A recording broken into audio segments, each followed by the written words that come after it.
Hi, my name's David Klein. I'm a real estate broker with Prudential Realty here in San Francisco for about 25 years now, and I'd like to share with you some insights in the process of buying and selling real estate here in San Francisco.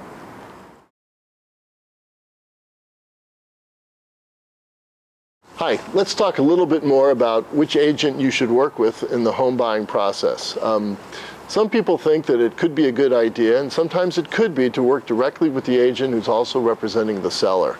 The disadvantages to this is that the listing agent's main goal is to really help the seller get the highest price. And it's very hard for many younger real estate agents to be two people. When you're dealing with your seller, you have to talk to the seller about what's best for the seller. When you're talking to the buyer, you have to talk about what's best for the buyer. The professional realtors, when they take a listing, when they put a home on the market, their goal is to help the seller get the best price.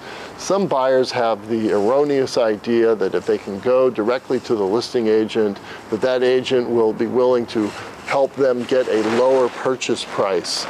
That way the realtor will be able to collect the entire commission. But that's not the way it works amongst us professionals. When a seller hires me to list his home and sell his home, I'm going to do everything I can to make sure I help the seller get the highest price, best buyer for their property. So if a buyer comes to me and says, work with me to try to help me get a lower price, I'm going to say, I can't do that. All I can do is promise you good service and that your offer will be considered along with every other buyer's offer. So this is the reason why you may not gain really any advantage at all with any professional realtor when you want to go buy a house. If you're dealing with a realtor that's less than professional and you want to deal directly with that realtor, well, then you may have a chance to be able to get a lower price, but it could be at the seller's expense, and that's something that could come back to haunt the realtor, could come back to haunt you at a later time.